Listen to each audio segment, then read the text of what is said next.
오늘 자식을 매질하는 아버지의 마음, 이런 제목의 말씀을 통해서 은혜를 받으려고 합니다. 금방 우리가 인사 나눴던 것처럼 여러분 새해 복 많이 받으시기 바라요. 여러분의 10년 가운데 하나님의 은혜가 넘치게 되기를 축원해 드리겠습니다. 하나님께서는 우리를 자녀 삼으셨잖아요. 부모 입장에서는 자녀가 잘 되기를 바라지 않습니까? 그래서 여러분, 하나님께서는 자녀된 우리가 복 받기를 원하시고 또 은혜 많이 받기를 하나님은 원하세요. 다만 우리가 복 받을 만한 모습으로 살지 못해서 때로는 복을 받는 대신에 오히려 매를 맞을 때도 있었고 오히려 어려움을 당할 때가 많이 있었지요. 새해는 여러분, 우리가 하나님의 마음을 알고 하나님의 뜻을 깨달아서 주의 말씀대로 살아감으로 말미암아 하나님의 기쁨이 되는 삶을 살아드림으로 말미암아 하나님의 예비하신 놀라운 은혜와 복을 우리의 것으로 누릴 수 있게 되길 바랍니다. 여러분, 오늘부터 우리가 이사야서, 오늘 이사야서를 금방 읽었습니다마는 이 이사야를 비롯해서 모두 17권의 선지서가 있어요. 사람은 16명입니다. 선지자가. 예레미야가 예레미야와 예레미야 애가 해서 2권을 썼기 때문에 16명이 17권의 선지서를 썼는데 이사야부터 말라기까지죠. 그런데 구약의 성경 가운데는 종류별로 따진다면, 장르별로 따진다면 가장 권수가 많습니다. 율법서, 모세오경 5권이잖아요. 그 다음에 역사서 모두 12권입니다. 그리고 시가서가 5권이에요. 그리고 선지서는 모두 17권이죠. 그 가운데 대선지서 5권, 소선지서 12권이 됩니다. 자, 어쨌든 성경에 보면은요, 구약의 그 39권 있는 가운데 제일 먼저 나오는 메시지는 하나님이 택한 백성들에게 주시는 계명이에요. 계명, 명령입니다. 하나님의 뜻이 전달된 거예요. 하나님이 그렇게 살라고 순종을 요구하신 겁니다. 역사서는 그 말씀을 들은 하나님의 백성들이 어떤 반응을 드러냈는가, 그들의 역사 속에서 그들이 하나님 앞에 어떤 삶으로 반응을 했는가. 어떤 시대에는 믿음으로 반응해서 하나님 앞에 큰 복을 받았고, 어떤 시대는 불신앙으로 반응하고 불순종으로 반응해서 그 시대에 매를 맞고 어려움을 많이 겪었던 그런 시대가 있었지요. 역사서는 하나님의 백성들이 하나님 앞에 나타낸 반응입니다. 오늘 우리도 우리의 삶 그 자체가 하나님 앞에 뭔가 반응을 나타내고 있는 거예요. 어떤 분은 믿음의 반응을 드러내고 있을 겁니다. 그래서 하나님이 참 기뻐하시면서 막 기쁘게 복을 주시는 그런 분들이 있을 거예요. 그러나 어떤 분들은 하나님이 이렇게 바라보셨을 때 하나님의 마음을 안타깝게 하고 하나님의 마음을 답답하게 하고 하나님 앞에 진노를 살 만한 잘못된 모습으로 살고 있는 사람들도 분명히 있을 겁니다. 하나님 앞에서 사람은 뭔가 반응하게 돼 있어요.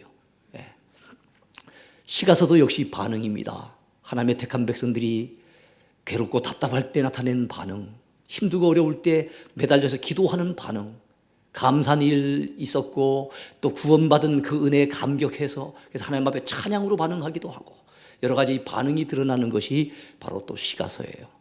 그에 비해서 이 선지서는 하나님이 명령하셨는데, 하나님의 계명을 주셨는데, 하나님의 순종을 요구하셨는데 하나님의 택한 백성들이 하나님이 원하시는 방식대로 살지 않은 거예요.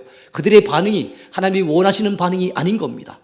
그러니까 하나님이 주의 종 선지자를 보내셔서 그들이 잘못된 모습을 고치라고, 그걸 고치고 회개하고 돌아오라고, 정신을 차리라고, 그들이 잘못된 모습을 고쳐주시는, 교정해 주시는 그런 메시지의 내용이 선지서의 내용입니다. 그러다 보니까 선지서에 가장 많이 나타나는 주제는요, 하나님의 그 답답한 심정, 하나님의 안타까워하시는 마음, 하나님의 마음이라고 하는 것이 선지서에 굉장히 중요한 주제로 부각이 됩니다. 두 번째는 회개입니다. 돌아오라는 거예요. 여호와께로 돌아오라, 하나님 품으로 돌아오라 라고 하는 메시지가 선지서에 굉장히 또 중요한 주제로 부각이 됩니다. 여러분들이 혹시 하나님을 믿는다고 하지만 여러분의 마음의 중심은 하나님께로부터 멀어져서 여러분 인생을 여러분 마음대로 살아오지는 않았습니까? 믿는다고 하는 것이 부끄러울 만큼 우리의 삶의 발자취가 하나님 보시기에 부끄러운 모습은 아니었습니까? 그렇다면 이제는 마음을 돌이켜야 됩니다. 선지자가 전하는 메시지에 귀를 기울여야 됩니다. 선지자가 전하는 메시지는, 전하는 것은 선지자지만은 그 메시지의 핵심적인 내용은 하나님의 마음이에요. 이 이사야서는요, 구약 성경 가운데 어떻게 보면 성경 전체로 봤을 때도 시편 다음으로 긴 책입니다. 66장까지 있어요.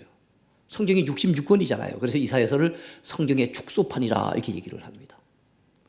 어쨌든 이사야서에 중요한 메시지가 참 많아요. 특별히 메시아, 우리 예수 그리스도를 이 땅에 보내주시고 그분이 오셔서 어떤 사역을 하실 것인지에 대한 상세한 그 예언의 말씀들이 이사야서에 많이 등장하고 있습니다. 그래서 새해 전반기에는 이사야서를 쭉 살펴보면서 우리가 은혜를 받기를 원합니다. 위대한 기독교 작가 가운데 한 사람인 보함이라고 하는 분이 자기에게 커다란 영향을 주었던 젊은 청년 시절의 어떤 자기의 경험에 대해서 책에서 이렇게 소개를 해놓았습니다. 내가 아직 청년이었을 때 나는 친구의 집에서 그 친구와 함께 며칠을 보낸 적이 있습니다. 나는 그 집에 처음 갔었고 그 친구는 나에게 응접실 건너편에 있는 방은 출입 금지 방이니까 가까이 하지 말라고 당부를 했습니다. 친구와 함께 며칠을 재미있게 보내던 어느 날 밤중에 나는 잠에서 그만 깨어났습니다. 그때 출입금지의 방에서 인기척 소리가 나는 것이었습니다. 나는 방문을 조금 열고 복도 쪽을 내다보았는데 출입금지의 방문이 조금 열려 있었고 거기엔 침대에 누워있는 한 소년의 모습이 보였습니다. 그 소년은 나중에 한 것이지만 정신병으로 인하여 아무것도 알지 못하는 소년이었습니다. 그 소년은 내 친구의 동생이었습니다. 그 소년이 누운 침대 앞에 친구의 어머니가 무릎을 꿇고 앉아서 그 소년의 머리를 쓰다듬어 주면서 흐느끼는 음성이 들려왔습니다. 그날 밤 정신이상자인 자기 아들에게 속삭이던 그 어머니의 말을 나는 세월이 지나도 결코 잊을 수가 없습니다. 나는 너를 세상에 태어나게 했단다. 나는 너에게 생명을 주었지. 나는 너에게 먹을 것도 주었다. 나는 날마다 너를 씻어 주었어. 나는 너의 모든 것을 사랑하고 오늘도 내 곁에서 너를 지켜주고 있단다. 그런데도 너는 나를 도무지 알지 못하는구나. 마지막 핵심적인 그 한마디가 더 마음에 와닿지요. 그런데도 너는 나를 도무지 알지 못하는구나. 아들 때문에 눈물 짓던 그 어머니의 고민은 사랑이 없기 때문에 생긴 고민이 아니었어요. 사랑하기 때문에 생긴 고민입니다. 나는 너를 사랑하는데, 이토록이나 끔찍이 사랑하는데 너는 내 마음을 너무 몰라주고 있구나. 내가 누군지도 깨닫지 못하고 있구나.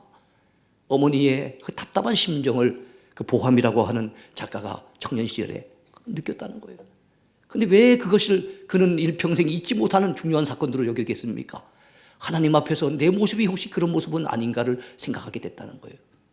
하나님은 우리를 세상에 태어나게 하신 분입니다. 생명을 주셨습니다. 그리고 먹을 것도 주셨지요. 우리의 죄를 씻어주시기도 하셨습니다. 우리를 얼마나 사랑하시는지 그 외아들을 십자가에 내놓기까지 우리를 사랑하셨습니다.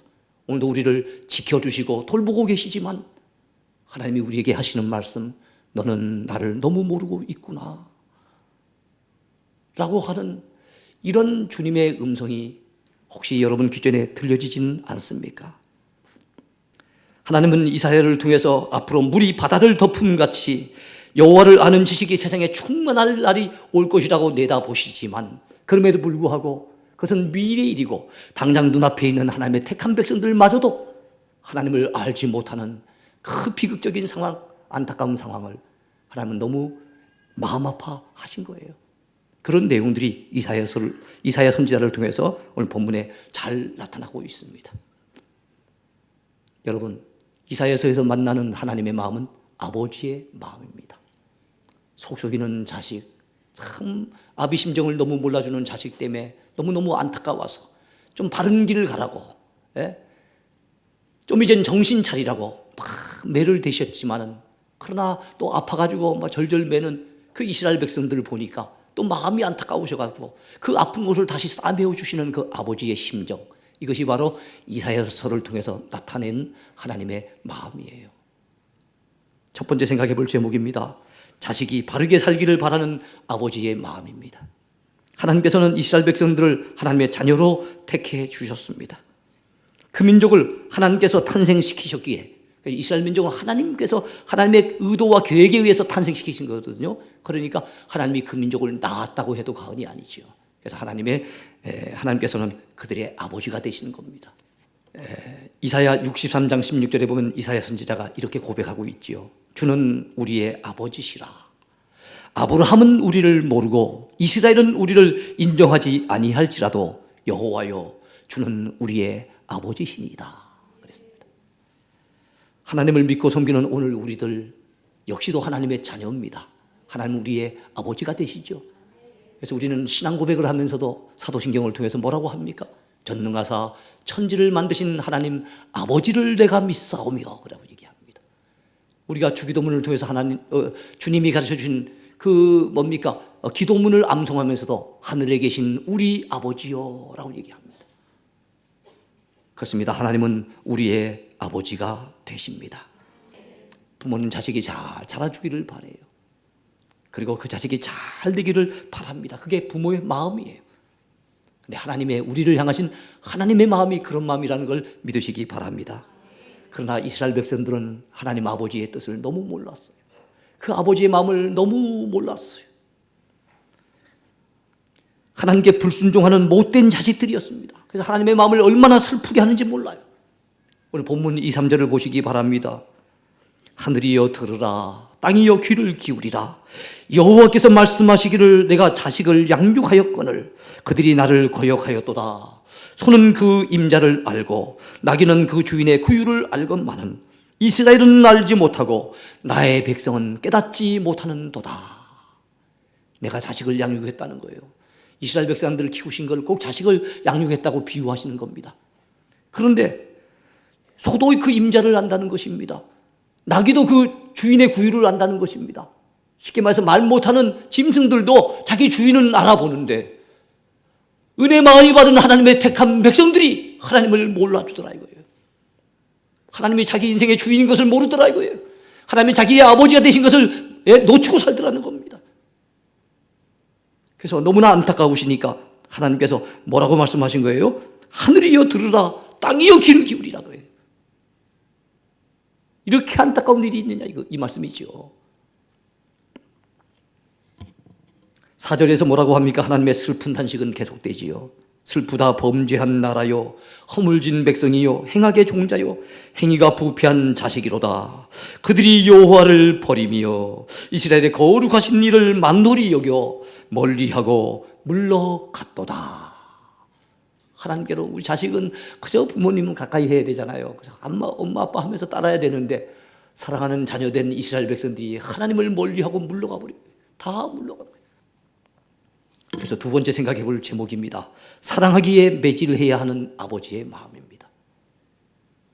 부모에게 불순종하는 자식은 얻어맞게 되어 있지요. 자식을 사랑하는 부모라면 자식이 잘못된 길로 갈 때 그냥 이렇게 지켜만 보고 있는 부모 없습니다. 잘 됐다고 박수 치는 부모는 더더욱 없겠지요. 잘못된 길로 가면은 반드시 매를 대게 되어 있는 거예요. 잠언 13장 24절에 보면 매를 아끼는 자는 그의 자식을 미워함이라 자식을 사랑한 자는 근실히 징계하느니라 그랬어요. 이런 경우에 사랑의 매라고 보통 얘기하지 않겠습니까? 그래서 이스라엘 백성들은 하나님의 사랑의 매를 많이 맞았습니다. 그런데도 문제는 깨닫지 못한다는 거예요. 매를 맞는데도 내가 왜 매를 맞는지 모른다는 거예요. 힘든 사건을 많이 만났음에도 불구하고 그 배후에 하나님의 손길을 보지 못한다는 거예요. 매가 아프냐 안 아프냐 이 매만 보지 마시고 나를 사랑하셔서 매를 대시는 하나님의 손길을 우리가 기억을 해야 됩니다. 이스라엘 백성들에게 하나님이 매를 대셨어요. 그래가지고 여러분 5절에 보니까 너희가 어찌하여 매를 더 맞으려고 패역을 거듭하느냐 매에 대해서 언급을 하지 않습니까? 그 매의 구체적인 내용이 7절에 나와요. 너희의 땅은 황폐하였고 너희의 성읍들은 불에 탔고 너희의 토지는 너희 목전에서 이방인에게 삼켜졌으며 이방인에게 파괴됨같이 황폐하였고 그러면서 그 이스라엘 백성들의 삶의 환경들이 굉장히 피폐해진 상황을 황폐해진 상황을 여러분 언급을 하고 있어요. 이건 하나님이 대신 사랑의 매였어요. 근데 문제는 그 매가 매인 줄 알지 못한다는 데 있었던 겁니다. 예레미야 3장 33절에 있는 말씀 기억하시기 바랍니다. 주께서 인생으로 고생하게 하시며 근심하게 하심이 본심이 아니시로다. 야, 이스라엘 백성들, 택한 백성들이 고생하는 것, 그들이 근심하며 사는 것, 그것이 그들을 향한 하나님의 본심이 아니라는 거예요. 본심은 그들이 회개하고, 그래서 하나님 앞에 사랑받고 회복되어져서 그들이 잘 되어지고 복받고 사는 게 우리 하나님은 그들을 향한 본심이라는 겁니다. 이사야 선지자를 통해서 하나님이 말씀하시죠. 뭐라고 합니까? 너희가 어찌하여 매를 더 맞으려고 폐역을 거듭하느냐. 온 머리는 병들었고 온 마음은 피곤하였으며 발바닥에서 머리까지 성한 곳이 없이 상한 것과 터진 것과 새로 맞은 흔적뿐이거늘 그것을 짜며 싸매며 기름으로 부드럽게 함을 받지 못하였도다. 그렇게 하고 있습니다. 온 몸이 막 그냥 상처투성이에요. 매 맞은 것밖에 없어요. 온 이스라엘 곳곳이 하나님 앞에 매를 만지는 흔적들밖에 없어요. 근데도 깨닫지 못하는 거예요. 더 매를 맞으려고 꾸역꾸역 자기의 길을 고집하며 달려가는 겁니다. 참 답답한 거지요. 문제는 그것이 혹시 우리의 모습은 아니지 하는 것을 한번 이 아침에 생각해 봤으면 좋겠어요. 자, 마지막 세 번째입니다. 매를 맞을 때 신자가 깨달아 알 일이 있어요. 매를 맞을 때 우리 신자들이 깨달아야 할 일이 있다는 겁니다. 그게 뭘까요? 하나님께서 나를 지극히 사랑한다는 사실을 깨달아 알아야 됩니다. 여러분, 내가 그동안에 믿음 생활 잘 못했어요. 근데 내게 지금 병이 있어요. 아니면 내 사업이 지금 어려움을 당하고 있어요. 내가 지금 우리 가정에 여러 가지 풍파가 있어요. 그렇다면 여러분 기억하세요. 아하, 하나님이 참 나를 사랑하시는가 보다. 아까도 말씀드렸죠. 사생자에게는 매를 대지 않는데요. 참 아들에게만 징계를 한답니다. 그러니까 내가 분명히 잘못된 내 자신을 돌아봐도 곰곰이 내 자신을 돌아봤을 때 하나님 앞에 잘못 살아온 것이 분명해요. 그런데 내 삶 속에 지금 어려움이 많이 겹쳤다면 아하, 하나님이 나를 정신 차리고 돌아오라고 회개하라고 새로워지라고 내게 주시는 사인이구나. 내게 주시는 사랑의 매구나. 이걸 우리가 깨달아 알아야 될 줄로 믿습니다. 징계받을 때 하나님께서 나를 버리셨다고 낙심하거나 어려운 환경을 주셨다고 어리석게 원망하고 불평하지 마세요. 우리가 믿음으로 살지 않아서 그런 어려움을 당할 때는 당연히 나 자신을 돌아볼 줄 아는 믿음의 눈을 가져야 됩니다. 그래서 히브리서 12장 5절에 이렇게 말씀하고 있지요. 내 아들아, 주의 징계하심을 경히 여기지 말며 그에게 꾸지람 받을 때 낙심하지 말라 그랬어요. 하나님은 우리와 관계 개선을 하기를 원하세요. 하나님을 떠났던 백성들이 돌아오기를 원하세요. 탕자가 돌아왔을 때 그토록 기뻐하던 아버지의 심정이 바로 우리 하나님 아버지의 심정입니다. 오늘 본문인 이사야 1장 18절을 보세요. 여호와께서 말씀하시되 오라 우리가 서로 변론하자. 너희의 죄가 주홍 같을지라도 눈과 같이 희어질 것이요 진홍같이 붉을지라도 양털과 같이 희게 되리라 말씀했어요. 그래 우리가 하나님 앞에 돌이키기만 하면은 죄 용서받을 길이 열려요. 하나님은 오래요. 우리가 한번 만나서 한번 변론해보자. 너희가 돌이켜 오기만 한다면은 너희 죄가 아무리 주홍 같고 진홍 같을지라도 양털과 같이 흰과 같이 희게 될 것이라고 약속해 주셨습니다. 그래서 새해 출발할 때 작년에 가졌던 지난해에 가졌던 묵은 찌꺼기 그대로 가지고 헌 누더기 같은 옷 그대로 입고 그렇게 새해로 시작하지 말자고요. 새 포도주는 새 부대에 담가야 되지 않겠습니까? 우리 새로운 마음가짐으로 새해를 맞이하자고요. 여러분들이 잘못된 것 마음속에 품고 살았거든. 허물진 모습 여러분들의 삶 속에서 가지고 살았거든. 이제 그거 던지자고요. 던지고 하나님께로 돌아가야 됩니다. 돌아가면은요, 그 탕자를 맞이할 때 그 아버지의 그 기뻐하는 심정, 그것이 하나님의 심정이라는 걸 안다면은 여러분 정말 우리가 돌이키지 않을 수 없지요. 하나님께로 돌아갈 수 있게 되기를 바랍니다. 오늘 본문 19절 20절에도 보면 이런 말씀이 나와요. 너희가 즐겨 순종하면 땅의 아름다운 소산을 먹을 것이요 너희가 거절하여 배반하면 칼에 상처 지리라. 여호와의 입의 말씀이니라. 주의 말씀에 귀를 기울여서 오라고 하시는 주의 말씀에 귀를 기울여서 마음을 돌이켜서 우리 인생의 삶의 방향을 전환해서 하나님께로 돌아가면은 우리에게 뭘 주신다고요? 땅의 아름다운 소산을 먹게 해주신다는 거예요. 근데 우리가 거절하면은 회개할 것을 거절하고 하나님을 마음으로 배반해버리면은 칼에 삼켜지리라고 하는 아주 두려운 말씀을 하고 있는 거예요. 이것도 단순히 선지자가 전하는 메시지가 아닙니다. 여호와의 입에서 나오는 말씀이라고 언급하고 있는 거예요. 사랑하는 성도 여러분, 이 말씀을 중히 여기십시다.